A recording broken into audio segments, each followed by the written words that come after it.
I'm Rita Garwood, editor-in-chief of ABF Journal. Joining me on the podcast today is Marcie Bomberg-Montoya, who is partner at Wipfli. Marcie, can you tell us a little bit about yourself and what you do? Sure. Thank you so much for having me today, Rita. Well, my background, I kind of took a curvy journey, if you will, not a straight line, over to Wipfli. I was actually a Wipfli client for many, many years.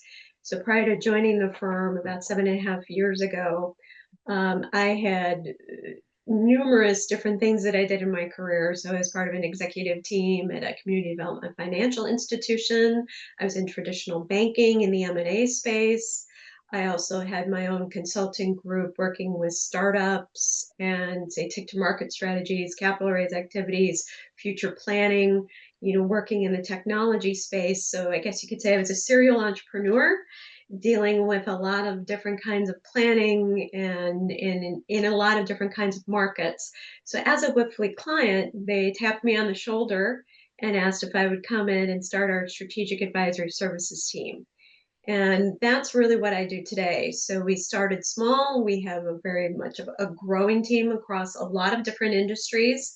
So we learn from each other, but a lot of what we've I guess, realized in working with our clients, as much as we help them, we learn from them, they learn from us. It's really the ecosystem of understanding the commonalities across, our global marketplace, and then also the key things that make, us different. So our team really helps envision a future, what's the art of the possible? What does our future look like? But then the devil's always in the details. Well, how do we get there? So it's really spending a lot more time on the implementation, and that's people, process, and technology, really all wrapped into one. So that's really a holistic view of what we do. And it's a wonderful marriage for us at our firm. We have everything from traditional accounting and audit and tax to technology consulting, AI consulting, people consulting, really the holistic view. So it gives us a unique position to be able to help our clients understand not only what the future looks like, but then how do we get there? Well, given today's environment and everything that's going on that we're seeing geopolitically and in the economy, seeing what the future is and knowing what that is can sometimes be really difficult, right? So I just wanted to start off like, what are you seeing today in this environment um, versus 5 or 10 years ago that how are leaders facing this and what are they doing to guide their businesses when things are so uncertain? Yeah, it's been I think we can all agree, politics aside, we're all looking forward to a new cycle that's boring again, right? There's so many changes that are happening globally, in our world, in our communities, in our businesses, and then you add in the multiple generations that are in our workforce, and how are we dealing with all of the different challenges and leaders that have not been tested before. So I happen to be a leader in banking when we went through the last banking crisis, and that I guess created some battle scars for me to understand what, in that microcosm of what was happening during that time, it helped me learn some lessons. And from those lessons learned, I think as we've been seeing our leaders who've been through turbulent times before, they have a little bit more of a resiliency muscle, if you will. But there are a lot of new leaders or leaders who haven't been through challenging times before. And one of my favorite futurists, Jack Aldrich, he had a quote in one of his books that talked about today is the fastest, or excuse me, the slowest pace of change that we're ever going to feel. So if you let that sink in to say, this is the slowest pace of change, right, that we're ever going to feel, that's when you get a little jarred and say, we're not going back to the before times, right? Before, let's use the pandemic, that was a real milestone marker in a lot of our lives, something none of us had really planned for. Or if we had planned, we had no idea the duration and how that was really going to change workplace culture, planning. And we were really accustomed to doing things more on a linear way. Things were more predictable, even, 3, 5, 10 years into the future. But now with the pace of change in technology, in global politics, in, you know, uh, multiple generations, I mean, you name it, right? Every aspect of our world is changing very rapidly. So we're seeing a lot of our clients saying, well, how do I keep up? And instead of being reactive, being proactive, or at least, having a better sense of certainty, right, in a time of uncertainty. So we see really, I guess, a different array of leadership styles, whether it's truly that emotional intelligence, vulnerability, we've never dealt with this before, but we're going to deal with this together, to reactive and, almost reacting too quickly and over course correcting. So, there's a span of what we're seeing, and you can point to different leaders, on TV all day, or whether it's on LinkedIn or different podcasts, all have different approaches. And there's definitely not a one size fits all, depending on your industry segment. So what you just said about the rapid pace of change, traditionally businesses had, 5-year strategic plans.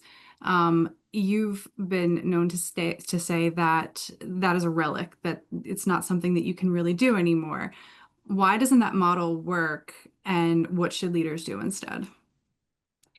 Great question. And that really in a very short period of time. So when I first joined Wipfli and we spun up our future planning practice, we were doing the traditional 3 to 5 years and 3 to 5 years of action planning. Then you had your annual budgets, and that worked for the most part for a lot of folks.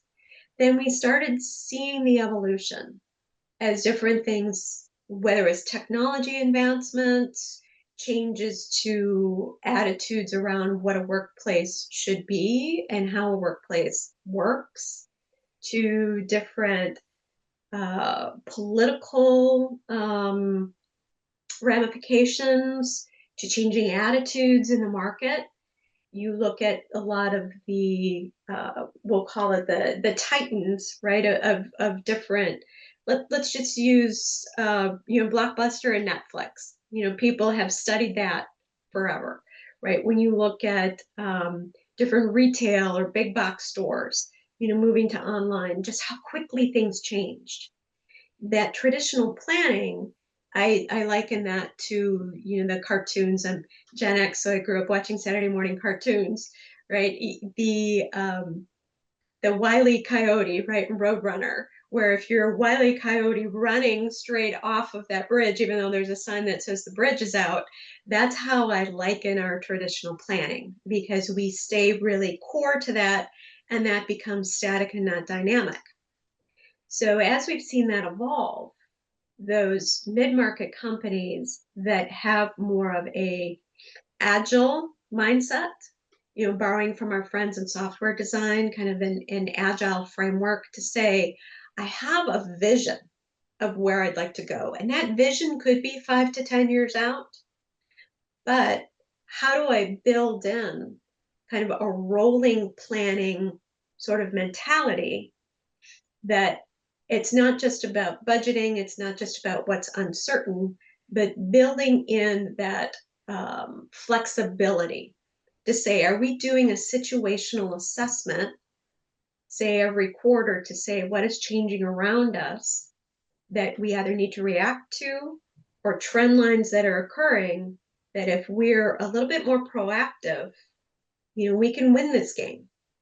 It's not necessarily changing your DNA and how you plan, but building in that agility, and that it's okay to have our plan not written on stone tablets, but to have our eraser out to be able to say, well, let's change this a little bit, or let's tweak this. And that's sometimes hard for those of us that are wired in process and precision. But those of us who are a little bit more innovative and comfortable with change, it becomes easier. So we're seeing this changing dynamic amongst leadership teams to say, it's not so much do we have the skill sets on our leadership team, but do we have the right balance of mentalities to say it's okay to greet the future with fear and optimism at the same point, just to open up that curiosity and that dialogue. Yeah. That makes a lot of sense, especially with, COVID was an unprecedented event. Like we saw things that were happening that there hadn't happened before in history. So how do you plan for something like that? So if you're looking at, the current market and kind of taking everything in and adjusting your plan, how frequently do you think companies should be kind of exercising that? If you're sitting down on a yearly basis and making your plan, how frequently should you be making those adjustments? You know, I'll give you a great example. I'm going to be heading out to one of my oldest clients that my one of my first clients that I ever started working with, probably about 7.5 years ago. And they did the traditional planning, where they would go 5 years out. We would do 3 years of action plans. Now, I've been working with them over the course of several years. Now, right when the pandemic hit, prior to that, we had done some scenario planning.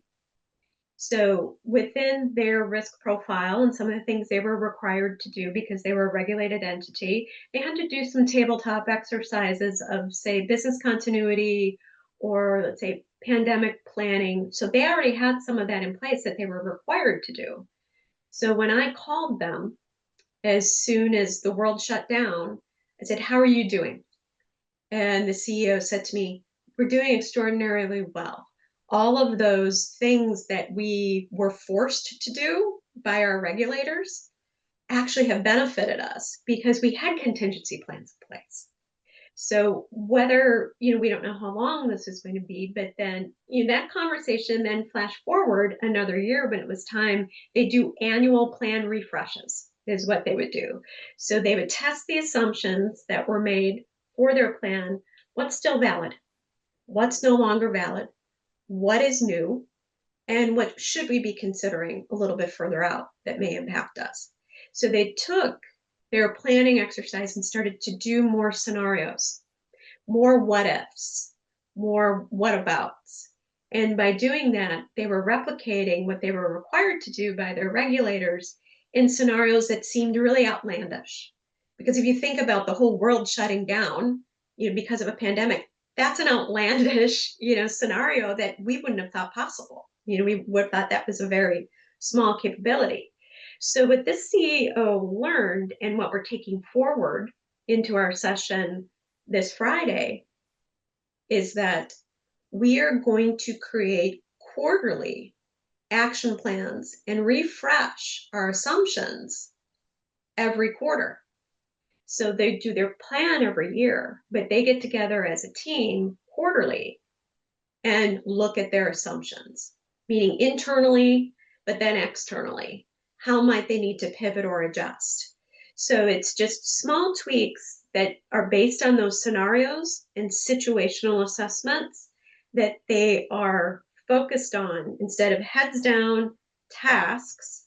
They're popping their heads up at least quarterly and surveying the landscape and saying, what assumptions had we made last year and what might be changing? So that's just an example of how you can shift and say, we're comfortable doing our annual refreshes on where we're going. And I don't even like to call it strategic planning anymore. I like to say future planning. And then, because sometimes it's not strategy, sometimes it's survival, right? Or sometimes it's existence or sustainability. But at least having those quarterly situational refreshes helps retrain the brain of their leadership team to say, I'm not just going to be head down on my tasks. I'm going to keep my heads up and see what's going to impact our business model. That's so important. So when you're sitting down to do scenario planning, the potential scenarios that you could encounter seem almost infinite, right? Like you Right. have no idea what's going to happen. Where do you begin? It can seem kind of overwhelming when you start thinking about all of the possibilities. How do you help leaders actually get those down on paper in a way without feeling overwhelmed by the process? That is, fantastic question, because as leaders, we're expected to have all the answers, or at least that's what we think. That's what we've been trained.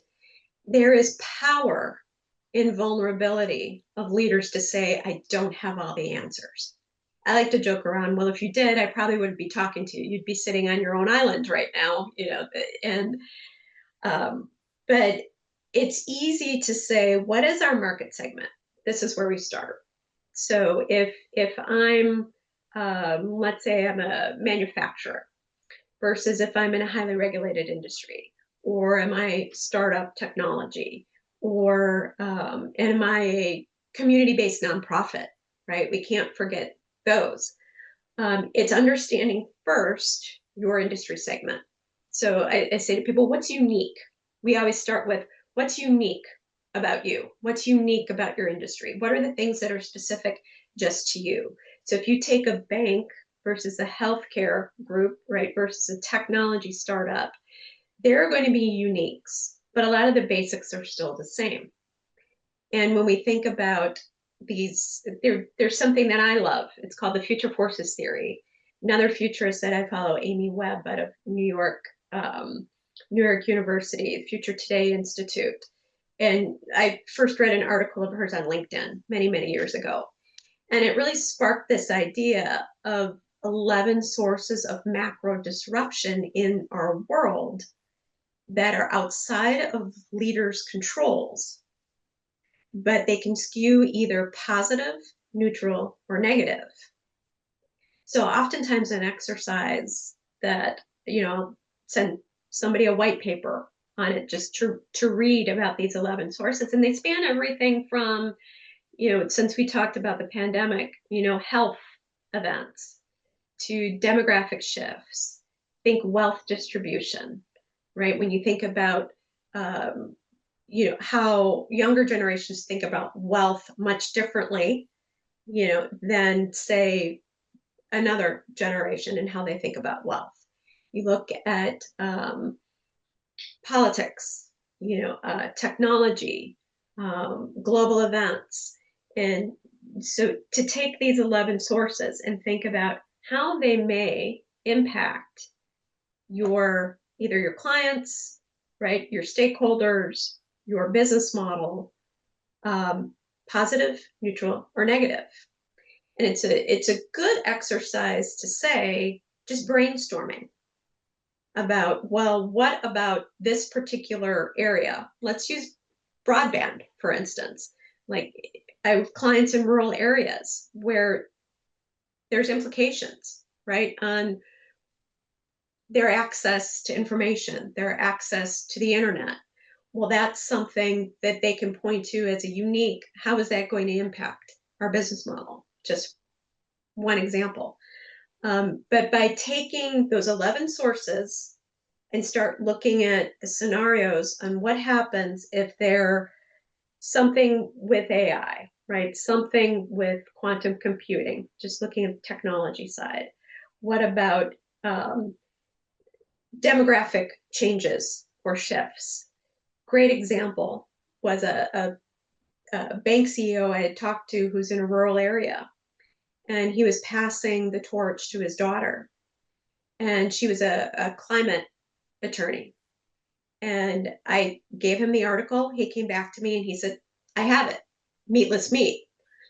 What are you talking about, Bob? And he said, when I was thinking about changing attitude towards health and how people consume meats, because when I was thinking about the impact climate, will have on our particular business model, thinking about the shift in demographics, rural areas to urban areas. So what he was able to do, just by saying how each one of these disruptors may impact his business model, his team was able to come up with some real actionable scenarios that over the course of 10 years, they would look at.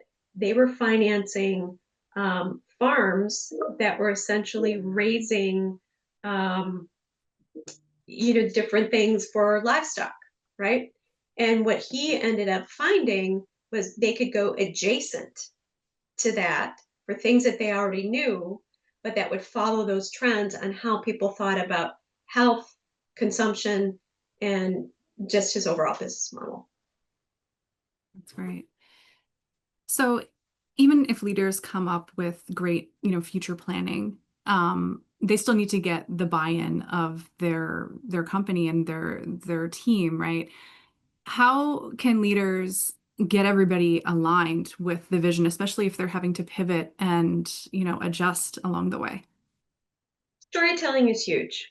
I'm a big believer in storytelling. And what do you mean by storytelling?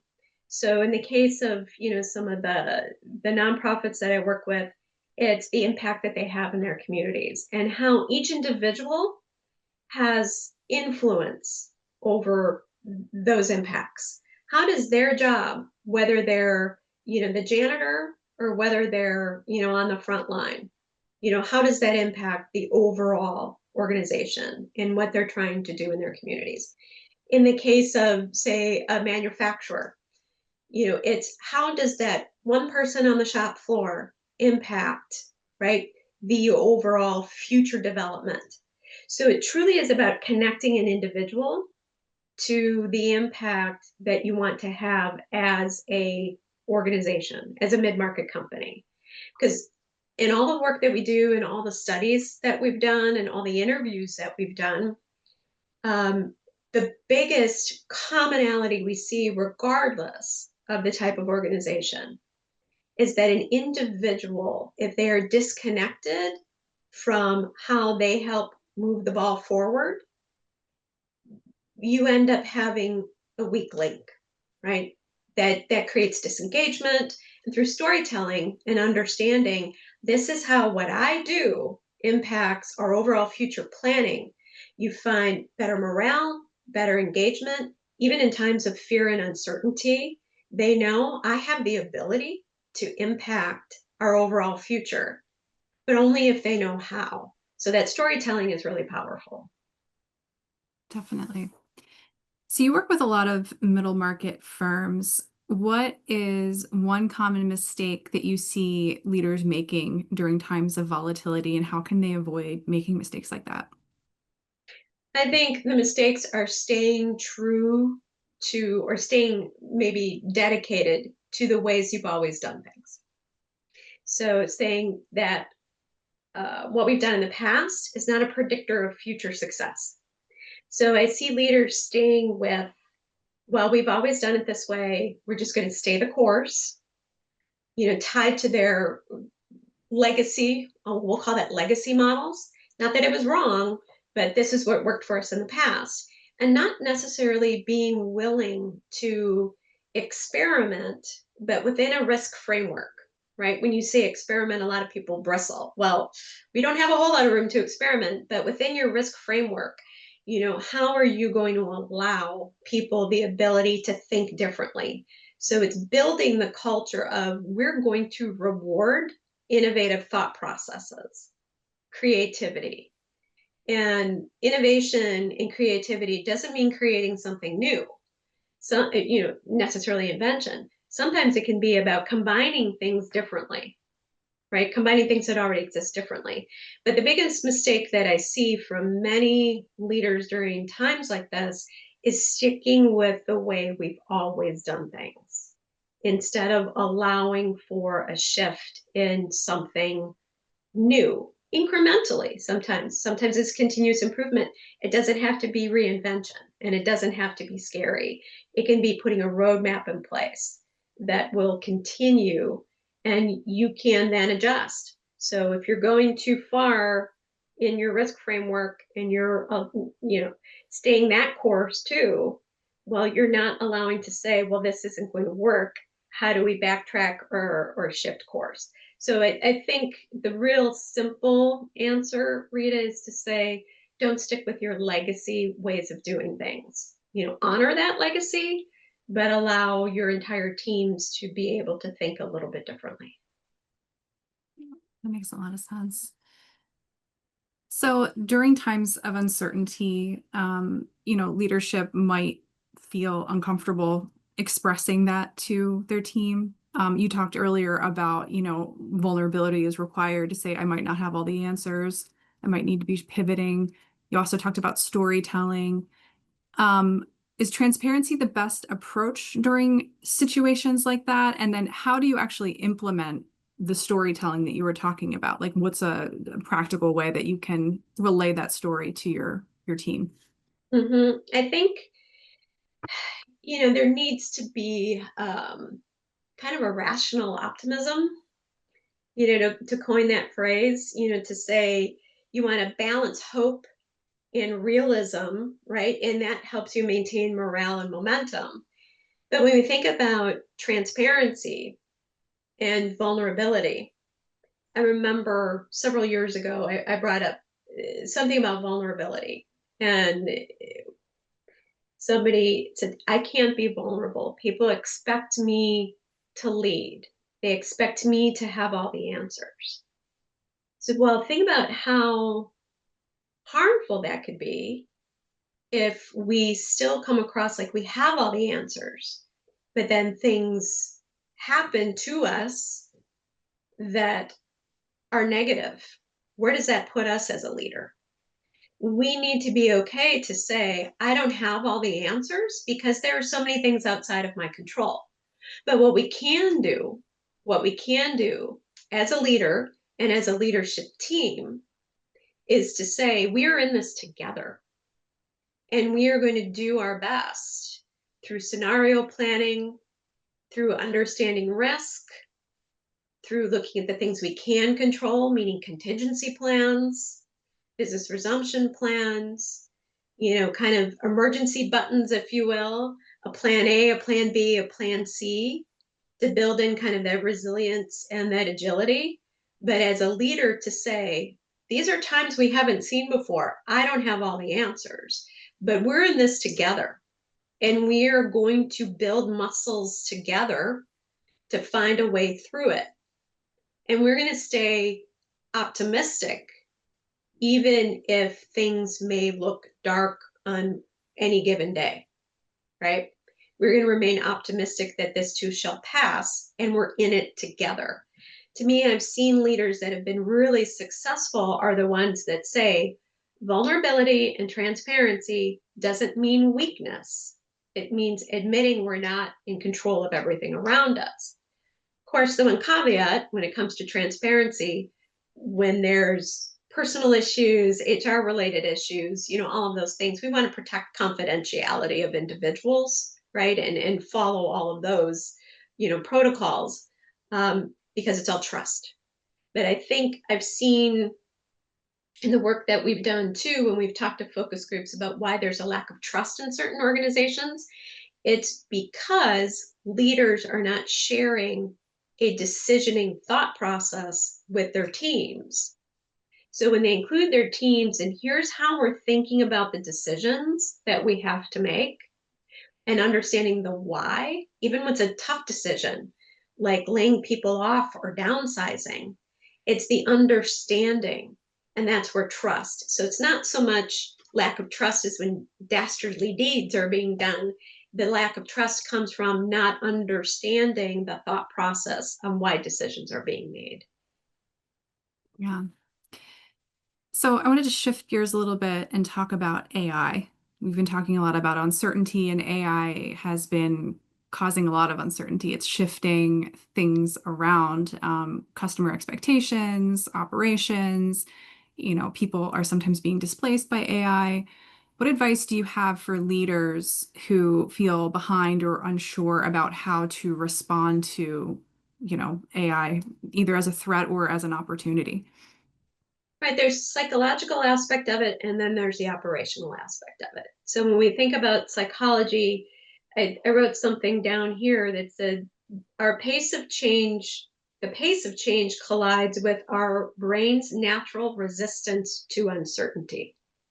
Right? So if we think of the pace of change really in AI, there's this fear of job displacement, right? There's still fear because do we trust this new technology yet or not? There's so much that remains to be seen. And, I'm in my 50s, so I grew up watching like movies like The Terminator, right? When we think about artificial intelligence, just the lighter side of things. So we automatically go to that fear of the unknown. But what leaders can do, there's really maybe 4 steps that I would highlight that leaders can think about, is starting small. So incremental transformation with a small t, not a large t. So if we think about small steps, um, what are some business cases for real problems that we might have, and how might AI, be applied to some of those things? I think about like robotic process automation, different things that we do. Every organization has a different way of thinking about what the use cases could be. So it's starting small and solving for real problems. The next one would be building a roadmap. So thinking about your business goals. And if you think about your business goals, are there different things as you're starting small, having that roadmap? Is there having policies in place on what you will do or won't do? How you're going to guide your employees on how they can use the technology or not use the technology? What are things that are important to you, transparency, but what are your business case, and then building that roadmap. Third is education. To me, actually, education should be number one, because oftentimes when we have some of our technology consultants, in AI go into some of our clients, it starts with the educational piece. What are the possibilities? What's the range of different AI applications, that are occurring out there? What are the different models? How are different people applying it? And there's so much education out there now, everything from, say, LinkedIn learning to online learning, YouTube videos, things that you can do to learn more. But in a lot of different industries that we work with, there's associations that they belong to. So I'm a manufacturer, for instance. I belong to an association that supports, my particular area. Well, usually they have some education around AI that you can tap into. So I'd say education is number 3. And number 4 is when you can truly shift your leadership style to say that I can bridge the gap between this technology and my people. So it's not just about the technology. And I think that's where a lot of people get this wrong. I mean, years and years ago, I did quite a bit in blockchain and digital assets. I would say there's always going to be a new sexy technology or something that's going to change us, but it's the impact that it has on the individuals. So if you can connect the technology and the individual, how the individual uses the technology or how the technology bolsters the individual, right? Then truly a leader can embrace that, not the technology for technology's sake, but, just to reiterate those 4 steps: start small, build a roadmap, make sure you're building in education, and change the leadership to say tech isn't tech for tech's sake, but the tech and the people combined. That's great advice. So we've talked a lot about uncertainty today.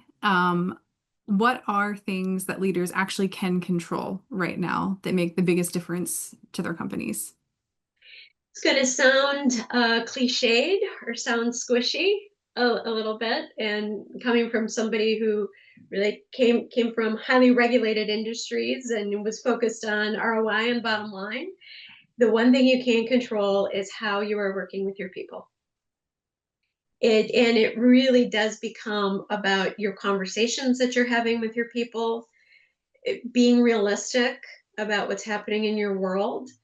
You can control your own behavior and how you interact, support, train, and communicate with your people. There's not much else you can control. I mean, there's so many other factors. But as a leader, the one thing that I look in the mirror every day when I'm dealing with my team is I know, like, if I'm talking to you through the screen, Rita, if I'm talking to somebody on my team, the only thing I can control at that given moment is how we're communicating with each other. That's it.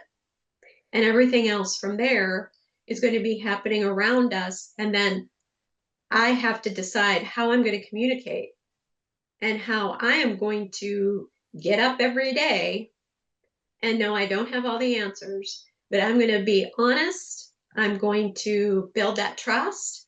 I'm going to be empathetic. I'm going to understand that everybody I'm talking to on my team has a different fear, a different thought process, a different life experience that's happening to them. So how am I open to that? It sounds cliched, but I'm seeing all of the different organizations that I work with right now that are navigating times of uncertainty well. It's because they're paying attention to how their people are feeling. It's so important. So let's say a leader is listening to this podcast right now. They might be feeling stuck. They might be feeling uncertain. They might be saying, how do I, make sure I'm having great communication with my people? What's one step that they can take today to kind of regain momentum amid uncertainty? Um, Open up. I'm going to use an analogy. My husband's a photographer. Open up the aperture a little wider. And it sounds simple, but it means I know many leaders that in times of uncertainty and they feel stuck, they stay in their cocoon, right? They stay in their office. They stay insulated until they feel they have all the answers. Organizations right now that I see are really, their culture is healthy, their people are engaged, they have that rational optimism, is they are creating flatter organizations. And maybe hierarchical, you can't create that flat organization, but you can communicate flatter across your organization. So if you notice, I'm spending a lot of time on the what we call the soft skills, for many, many years, because as I'm seeing successful organizations, there are all kinds of business tactics and things that you can do. But the more you get your people rolling up their sleeves, feeling like they're a part of it and creating that flat communication, get out of your virtual or your actual office and talk to the people around you, right? That's a simple thing you can do, is just pop your head up from saying, I'm the leader, I have to figure out the answers, to saying, I've got some really intelligent, creative people that I'm surrounded with. I often say to leaders, if you're the smartest person in the room, you're in the wrong room, right? You need to surround yourself with people that think creatively and also have the right attitude and are optimistic on what this is. I was interviewing a gentleman, he was in his 90s, and he was part of a board of directors that's dealing with some challenges. And I'll preserve the anonymity, but we'd all know this gentleman's name. I mean, he's been through it. And I asked, what advice would you give to me? He said, we learn from history because it repeats itself, but we have to look at those who have been resilient. They didn't have a, magic, they didn't have a special crystal ball or magic 8 ball, but they had an attitude that said, we're going to navigate this and we will be resilient and optimistic. So it really does go back to that almost tricking our own brains into manifesting what the future is going to be around us. Because it does really shape just our overall organizational culture. Yeah. And having everyone in it together in that optimistic view seems to make Mm-hmm. a huge difference. So we're approaching the end of our time here. Any final thoughts? Um, Fear is real, right? In times of uncertainty, that's the first thing that pops up is that fear, and that is not necessarily a bad thing. I think sometimes it keeps us on our toes, right? It's that 3 a.m. wake up, or the Sunday scaries, right? Thinking about that fear. But the way that I take that fear myself, and I've seen this with other leaders, is by saying, how is this going to push me to think differently as opposed to paralyze me? So I would say this is a great time for us to change norms. We're not going back to the before times. So how do we say, how do I lead differently? How do I think differently? And that's really what I would leave everybody with, is to take that fear and say, what could be the positive impacts of that for us? And I don't want to sound like toxic positivity, Rita, but we have a lot of choices that we make. And I think when we start building those choice muscles to choose going in those directions, it becomes easier. Definitely. So instead of shutting down in the face of fear, you can use fear as like a catalyst for transformation in some way. That's Right, awesome. right, Well, right. Marcie, thank you so much for being on the podcast today and for sharing all of this wisdom with us. I appreciate you having the conversation. No, thank you. Thanks for having me, Rita. And a lot of psychology, but a lot of practical things that people can do to keep us feeling optimistic. Definitely. Thanks again.